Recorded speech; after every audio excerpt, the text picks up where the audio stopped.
नमस्कार, मैं हूं संजय शर्मा। आप देख रहे हैं 4 PM यूपी। राजनीति बड़ी निर्मम होती है। जो ममता बनर्जी बादशाह थी बंगाल की, अब उनकी घेराबंदी बहुत बुरी तरीके से की जा रही है। क्या इस घेराबंदी से ममता बनर्जी को कोई नुकसान होगा या वो निकल जाएंगी? अभय दुबे जी की आज की बातचीत में हम समझेंगे और समझेंगे कि छात्रों के, नौजवानों के गुस्से से क्यों डरी सरकार। चलते हैं अभय दुबे जी से ये सारी बातें समझने के लिए। 4 PM न्यूज नेटवर्क में बहुत बहुत स्वागत है। अभय दुबे जी आपका। आपने 100 जूते और 100 प्याज वाली कहानी सुनी होगी। जी। एक आदमी ने 100 जूते भी खाए और 100 प्याज भी खाए। हम्म। वैसे ही नतीजा इस समय सरकार का हो रहा है, शिक्षा मंत्री का हो रहा है। पूरी हाँ। दुनिया में, भारत में नहीं पूरी दुनिया में जब थू में हो गई, हम्म। ये हो गया कि किस तरह बच्चों के पेपर बेचे जा रहे हैं, पेपर लीक कराए जा रहे हैं।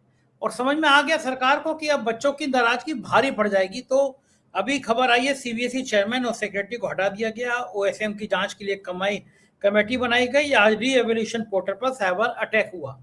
ये खबरें हम्म। तब आ रही हैं जब काकरोच पार्टी के अध्यक्ष ने कहा 6 तारीख को आऊंगा, जंतर मंतर पर धरना दूंगा, और पूरे देश के नौजवानों में करंट दौड़ गया। और यह हुआ कि इस बार सीबीएसई के मामले पर आर पार होगा। तो जो सरकार बहुत अकड़ रही थी, हवा खराब हो गई और चेयरमैन हटा दिया गया। ये कार्रवाई पहले क्यों नहीं हुई, पहली बात। दूसरी बात, चेयरमैन तक क्यों सीमित रही, शिक्षा मंत्री क्यों नहीं हटाया गया अभी तक? इतना नाकारा शिक्षा मंत्री भारत के इतिहास में कोई हुआ नहीं। ये क्या कारण है? क्या सरकार डर भी रही है और बच भी रही है? और क्या अगर छात्रों को ये गुस्सा रहा तो धर्मेंद्र प्रधान की छुट्टी होगी, लगता है आपको या नहीं लगता? देखिए, आपने मेरे मुंह की बात छीन ली। अगर आप ये बात न कहते तो मैं अपना जवाब यहीं से शुरू करता कि आपने सीबीएसई के अफसरों को तो हटा दिया, लेकिन धर्मेंद्र प्रधान के मुकाबले तो वो बहुत ही छुटभइये लोग हैं। धर्मेंद्र प्रधान को क्यों नहीं हटाया, ये एक यक्ष प्रश्न है। इसका उत्तर ढूंढना हमारी और आपकी दोनों की जिम्मेदारी है। आपको याद होगा कि मध्य प्रदेश में एक घोटाला हुआ था, इसका नाम था व्यापम घोटाला। याद है ना? है अच्छा, एकदम याद है। लोग आमतौर पे व्यापम व्यापम कहते हैं, लेकिन ये व्यापम क्या था? इसका व्यापम का पूरा नाम क्या था? मध्य प्रदेश व्यावसायिक परीक्षा मंडल, इसका शॉर्ट फॉर्म, इसका संक्षिप्त नाम था व्यापम। इसमें विभिन्न परीक्षाओं में बड़े पैमाने पर धोखाधड़ी, रिश्वतखोरी और जालसाजी की गई थी। और इसकी शुरुआत मतलब भारतीय जनता पार्टी के शासनकाल, पूरे शासनकाल में ये होता रहा। इसके अंदर तरह तरह के हथकंडे करके pre medical test, pre engineering test, police constable भर्ती, शिक्षक पात्रता परीक्षा, वन रक्षक, परिवहन कांस्टेबल, बड़े पैमाने पर नौकरियों में ये घोटाला होता था। और इस व्यापम घोटाले का जब भंडाफोड़ हुआ तो उस भंडाफोड़ पे लीपापोती करने के लिए इसके अंदर रहस्यमय किस्म की हत्याएं हुई। और ये हत्याएं एक दो नहीं हुई। ये जो हत्याएं हुई, हत्याओं की भी अपनी कहानी है। सीबीआई ईबीआई की जांच वगैरह जो है वो अभी चली रही है, कुछ नहीं होता है उसके अंदर। इसी तरीके से भारतीय जनता पार्टी अपने किए गए तमाम घोटालों के ऊपर जो है ना लीपापोती करती रहती है। अच्छा, लेकिन कभी कभी क्या होता है कि इस तरह के घोटाले जो होते हैं वो लीपापोती की सीमा से परे चले जाते हैं। ये जो सबसे पहले नीट और जी का घोटाला हुआ, उसके बाद में फिर अब ये सीबीएसई का घोटाला हुआ, ये लीपापोती और जिसे कहते हैं नहीं पेशबंदी वगैरह, हैजिंग वगैरह, उसकी सीमा से, प्रबंधन की सीमा से परे चले गए हैं। इसलिए ये समस्या पैदा हो रही है। धर्मेंद्र प्रधान का इस्तीफा क्यों नहीं हो रहा? जिस तरह व्यापम घोटाले पर मुख्यमंत्री, मध्य प्रदेश के मुख्यमंत्री का इस्तीफा मांगा जाता रहा, कभी हुआ इस्तीफा? कभी नहीं हुआ इस्तीफा उनका। जबकि हत्याएं भी हुई उसके अंदर। अभी तो इन मामलों में खून नहीं बहा है। ये जो केंद्र में, दिल्ली के मोर्चे में सब कुछ हो रहा है, उसमें खून नहीं बहा है। वहां तो खून भी बहा था, हत्याएं भी हुई थी, गवाहों को मारा गया था, सबको मारा गया था, जो विसिल ब्लोअर्स थे उनको मारा गया था। यहाँ पे अभी वो वाली नौबत यहाँ पे नहीं आई है। धर्मेंद्र प्रधान से कौन मांगेगा इस्तीफा? इसलिए इस्तीफा नहीं मांगेगा क्योंकि सब लोग इसमें शामिल है। धर्मेंद्र प्रधान तो एजेंट है करने वाले। मेरा कहना है कि एक एक घोटाला, एक एक पेपर लीक जो कुछ हुई है वो बिना शिक्षा मंत्री की मर्जी और उनके चहेते अफसरों की मर्जी के बिना नहीं हो सकती। अब धर्मेंद्र प्रधान को बचाने कितने बड़े पैमाने पर हो रहा है। आपको डॉक्टरी की परीक्षा देनी है, आप पेपर लीक के शिकार हैं। आपको इंजीनियरिंग की परीक्षा देनी है, आप पेपर लीक के शिकार हैं। आपको माध्यमिक शिक्षा में परीक्षा देनी है, आप पेपर लीक के शिकार हैं, आपकी कॉपियां ठीक से नहीं जच रही हैं और आपकी कॉपियों में नंबर ठीक से नहीं दिए जा रहे हैं, ऑनलाइन मार्किंग में मार्किंग के अंदर घपला है, हर चीज के अंदर घपला है। जिस बच्चे ने ऑनलाइन मार्किंग का ठेका देने, जिस कंपनी को ठेका दिया गया है, उसको अपनी जांच पड़ताल करके उसने शिकायत की, उसको संसदीय समिति ने बुलाया और उससे प्रेजेंटेशन उसने बच्चे ने वहां किया जाकर, और उसने उन लोगों को भी प्रभावित कर दिया। अभी 2 दिन पहले तक तो ये लोग सब कह रहे थे कि कोई इसमें बिल्कुल सही सारी प्रक्रियाओं को अपना के सही ठेका दिया गया है, अब उसी ठेके के नाम पर इन अफसरों को हटाया जा रहा है। सवाल ये, धर्मेंद्र प्रधान क्या कर रहे थे? शिक्षा मंत्रालय के अलावा भी कोई दूसरा काम उनकी जिम्मे है क्या? मतलब क्या ऐसा है कि शिक्षा मंत्रालय तो उनके पास है, ये उनकी असली जिम्मेदारी नहीं है? असली जिम्मेदारी उनकी कुछ और है। क्या है धर्मेंद्र प्रधान की असली जिम्मेदारी? एक मंत्री के तौर पर वो देश में शिक्षा की किसी भी गतिविधि को ठीक से चला पाने में नाकाम है। तो कोई ना कोई काम तो कर रहे होंगे, ये काम तो वो नहीं कर रहे, जाहिर है इस काम को नहीं कर रहे। अब तो बिल्कुल स्पष्ट हो गया कि शिक्षा मंत्री शिक्षा मंत्रालय के कामकाज को नहीं देख रहे हैं, वो क्या देख रहे हैं आखिरकार? कौन सा ऐसा काम कर रहे हैं जो गुप्त है, जो लोगों के सामने नहीं आ रहा है? देखिए कितना अजीब सा लगता है। देखिए जब इन चीजों की जांच पड़ताल होगी, जब इनके असली छिपे हुए रहस्य सामने आएंगे, तब हो सकता है कि हम लोगों को यह पता चले कि राष्ट्रीय स्वयंसेवक संघ और भारतीय जनता पार्टी जिन लोगों को सिस्टम में नौकरियों के जरिए प्रवेश दिलाना चाहती है, उन लोगों को सुविधा प्रदान करने के लिए ये बहुत सारे प्रपंच, बहुत सारे दुष्कर्म जो है वो आयोजित किए जाते रहे हैं। लगातार भारतीय सिस्टम में अपने विचारधारात्मक परिवारों की, अपने स्वयंसेवकों के परिवारों के लोगों को की घुसपैठ कराने के लिए ये तमाम काम किए गए, और इन तमाम कामों के लिए ही अपने खास बंदे, इसका नाम धर्मेंद्र प्रधान है, उसको शिक्षा मंत्री बनाया गया। अब है क्या कि वो इस तरह के मामले कभी कभी फंस जाते हैं, उसकी पोल खुल जाती है, पोल खुल जाने पर तेजी से लीपापोती होती है, ये करो वो करो, उसके बाद कभी कभी चीजें बिगड़ती चली जाती हैं। यानी जो आप नहीं चाहते हैं उस तरह की प्रतिक्रियाएं होती चली जाती हैं। ये हो रहा है और इसमें सरकार बुरी तरीके से फंस गई है। अच्छा, अब आपने एक और नाम लिया, आपने अभिजीत दीपके का नाम लिया, जिन्होंने भारतीय जनता पार्टी की स्थापना की, और वो 6 तारीख को आ रहे हैं। उनका दावा यह है कि वो जंतर मंतर पर जाएंगे और विरोध प्रदर्शन करेंगे। मेरे सामने दूसरा सवाल है, और वो दूसरा सवाल मेरी जो विश्लेषण पद्धति है उससे निकला। मेरी विश्लेषण पद्धति क्या है?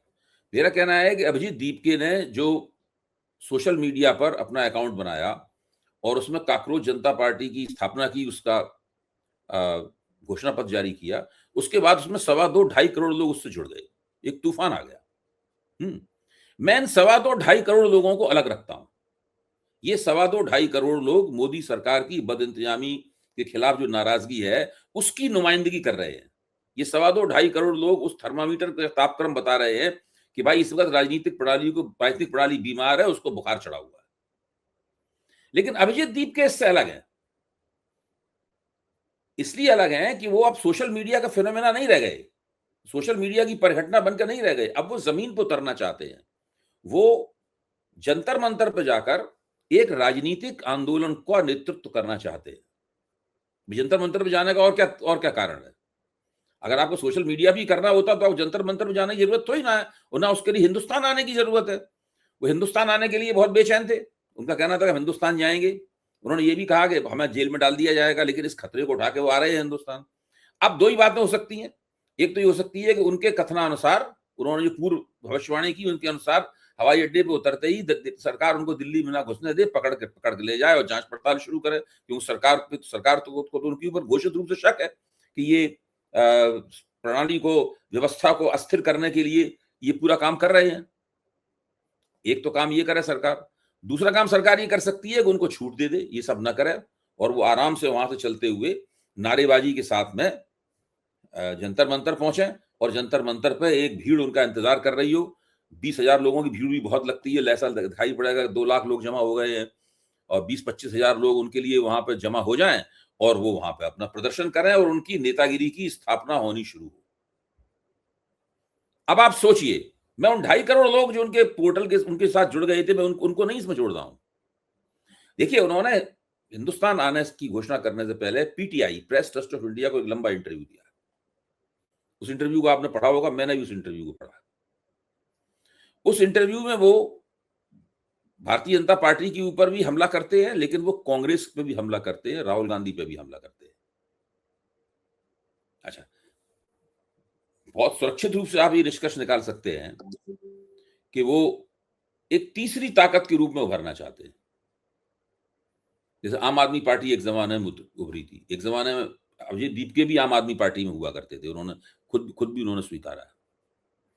2020 का चुनाव जो आम आदमी पार्टी ने जीता था, उसमें अभिजीत दीपके भी सक्रिय थे आम आदमी पार्टी के साथ में, और सोशल मीडिया पर ही मीम वगैरह बनाने की भूमिका निभा रहे थे।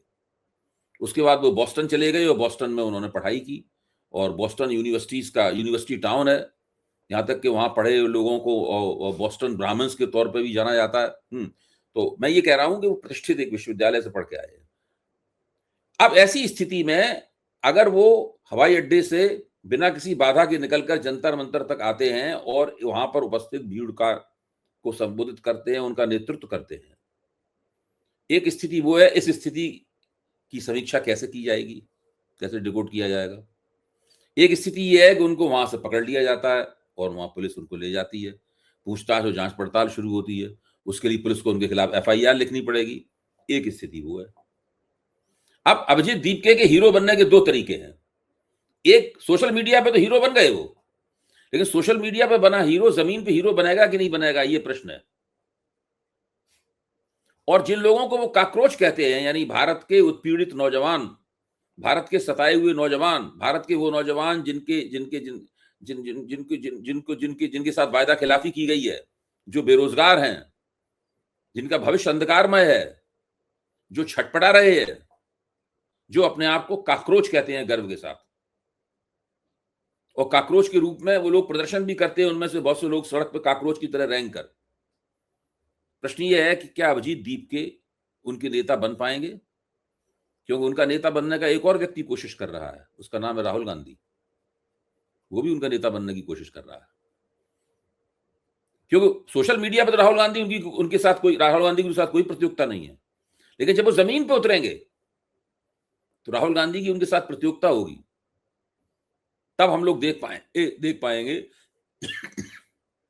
धर्मेंद्र प्रधान को 2 लोग निशाना बना रहे हैं, अभिजीत दीपके भी निशाना बना रहे हैं और राहुल गांधी भी निशाना बना रहे हैं। मैंने ये परिप्रेक्ष्य आपके सामने इसलिए रखा है कि ये मसला इतना सरल नहीं है। मैं उनके ऊपर कोई शक नहीं कर रहा हूं, मैं कोई संदेह नहीं, मैं उन लोगों में से नहीं हूं किसी कहूं उसकी बी टीम है, उसकी ए टीम है, उसकी सी टीम है। मैं इन शब्द आपने देखा होगा, मैं इस तरह की फतवेबाजी का इस्तेमाल नहीं करता हूं। मैं कहना यह चाहता हूं कि यह मसला इतना आसान नहीं है। एनएसयूआई जो कांग्रेस का छात्र संगठन है, इस शिक्षा में हो रहे इस जबरदस्त घोटाले के खिलाफ एक आंदोलन चला रहा है। अभी 30-31 तारीख को वो आंदोलन, उसका बड़ा जोरदार सड़क पर संघर्ष करने वाला आंदोलन है, उसको पुलिस उसके साथ सख्ती से भी पेश आ रही है, और वो सारे देश में एक आंदोलन चला रहे हैं। मीडिया उस आंदोलन पर फोकस नहीं कर रहा है, लेकिन वो चला रहे हैं उस आंदोलन को। अब ऐसे में अभिजीत दीपके आ रहे हैं, वो काकरोच जनता पार्टी के नुमाइंदे या उनके संस्थापक के तौर पर अपने आप को पेश करेंगे। कौन लोग होंगे जो जंतर मंतर पर, भाई कुछ तो लोग उनके पास, अगर कुछ कार्यकर्ता हो अभिजीत दीपके के पास, इसका मतलब है हम कल्पना कर सकते हैं कार्यकर्ता उनके लिए इस वक्त 6 जून के कार्यक्रम के लिए गोलबंदी कर रहे होंगे, वरना लोग कैसे पहुंचेंगे वहां पे? कोई ना कोई कहीं प्रचार तो हो ही रहा होगा कि भाई अपना बंदा आ रहा है वहां से, बोस्टन से, और 6 जून को जमा हो, उसको सुनने चलते हैं। कुछ ना कुछ तो उनके पास कार्यकर्ता होंगे। अगर वहां पर 6 जून को कुछ लोग जमा होते हैं तो कुछ लोग तो होंगे जो उनको जमा करने वाले होंगे। वो लोग कौन होंगे? कौन होंगे जो अभिजीत दीपके के लिए वहां पर लोगों को जमा कर रहे हैं? ये तमाम प्रश्न है। हम लोग तो जानते हैं ना राजनीति कैसे की जाती है। जी बिल्कुल ठीक बात है, बिल्कुल ये रणनीति बनेगी नहीं। उधर बंगाल में ममता बनर्जी की तो बिल्कुल हालत खराब कर दी बीजेपी ने, साम दाम दंड भेद से पार्टी टूटने के कगार पर आ गई। क्या जो नेता बड़ा होगा, राहुल गांधी पे मुकदमे में लगाए जाएंगे, अरविंद केजरीवाल को जेल भेजा जाएगा, हेमंत सोरेन को जेल भेजा जाएगा, ममता बनर्जी की पार्टी को तबाह कर दिया जाएगा। अब भारतीय जनता पार्टी के पास यही रणनीति बची है कि इसी तरह पूरी पार्टी तबाह कर दें, या इसके अलावा कोई विकल्प बचा है? नहीं, भारतीय जनता पार्टी के पास बहुत से विकल्प हैं। देखिए, अरविंद केजरीवाल के लिए भारतीय जनता पार्टी ने दूसरी टेक्निक अपनाई। राहुल गांधी के लिए कोई और टेक्निक उन्होंने अपनाई थी। राहुल गांधी के लिए उन्होंने सोचा कि जेल भेजने की बजाय राहुल गांधी की संसद की सदस्यता ले ली जाए, इनका मकान ले लिया जाए। उससे पहले पप्पूकरण की उनकी टेक्निक अपनाई उन्होंने। ये पप्पूकरण की टेक्निक उन्होंने अरविंद केजरीवाल के लिए नहीं अपनाई। अरविंद केजरीवाल के लिए टेक्निक अपनाई, इनको जेल में भेज दो, इनके और साथियों को जेल में भेज दो, इनके दो सबसे अच्छे मंत्री जो हैं, सत्येंद्र जैन और मनीष सिसोदिया, उन दोनों को जेल में डाल दो। खुद अरविंद केजरीवाल को भी जेल में डाल दो, संजय सिंह को भी जेल में डाल दो, और भी कई लोग हैं इंपॉर्टेंट हैं, उन सबको जेल में डालो। उनके लिए ये टेक्निक उन्होंने अपनाई। और भ्रष्टाचार के आरोप इतने ज्यादा लगाओ कि जनता के मन में इनके प्रति संदेह पैदा हो जाए। उनके लिए ये टेक्निक अपनाई गई थी। हेमंत सोरेन को भी उसी तरह के जेल में डाला गया था, कामयाब नहीं हो पाए वहां पर। अरविंद केजरीवाल के मामले में तो वो कामयाब हो गए। उसमें कांग्रेस का भी सहयोग मिला उन्हें अरविंद केजरीवाल को बदनाम करने में और दिल्ली में घेर के मारने में, कांग्रेस का भी उनको सहयोग मिला।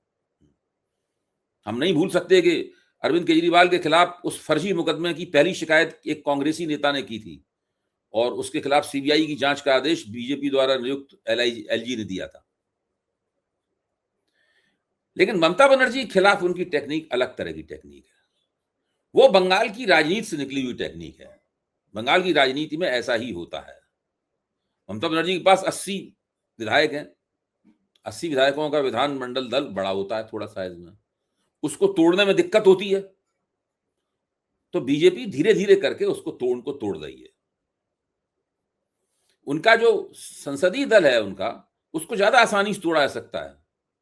शायद 23 हैं उसके अंदर, है वो, उसको ज्यादा आसानी से तोड़ा जा सकता है, लेकिन 80 को तोड़ना ज्यादा मुश्किल है। भाजपा 23 को भी तोड़ेगी और भाजपा 80 को भी तोड़ेगी, और ममता बनर्जी की पार्टी श्रिंक हो जाएगी, सिकुड़ जाएगी। और उसके बाद में भाजपा पूरी तरीके से ऐसे हालात बना देगी पश्चिम बंगाल में, जिससे ममता बनर्जी बिल्कुल खेल के मैदान के किनारे जो बेंच होती है, बेंच पे भी बैठने को जगह नहीं मिलेगी उन्हें, दूर कोने में कहीं खड़ी रह जाएंगी। ममता बनर्जी इस बात को जानती हैं। आप उनके चेहरे को देखिए आजकल। आप अभी तक तो मुख्यमंत्री के तौर पे लग रहा था कि वो एक बंगाल की शेरनी है जो सड़कों पे हाथ जोड़े हुए जा रही है, अपनी सफेद धोती पहने हुए और हवाई चप्पलें पहने हुए। लेकिन अब उनको देख के लगता है कि कोने में इसको धकेल दिया गया है पूरी तरीके से, और इसको भी पता है कि ये उसकी आखिरी करो या मरो की लड़ाई है, आखिरी लड़ाई है उसकी। ममता बनर्जी इस बात को जानती है। इस बात को इस वक्त देश में सबसे ज्यादा जिसका अस्तित्व संकट में है, राजनीतिक अस्तित्व संकट में है, तो वो ममता बनर्जी हैं। और वो कुछ ये कह भी नहीं सकती कि भाई देखो, क्योंकि वो एक ऐसी प्रक्रिया है जो बंगाल की राजनीति में अक्सर होती आई है।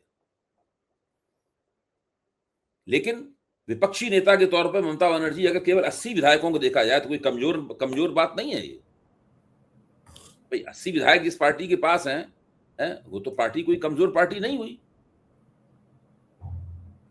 ऐसी स्थिति में ममता बनर्जी अपनी जिंदगी की एक ऐसी लड़ाई लड़ रही हैं जिस लड़ाई में उनकी कामयाबी पहले क्षण से ही संदिग्ध है।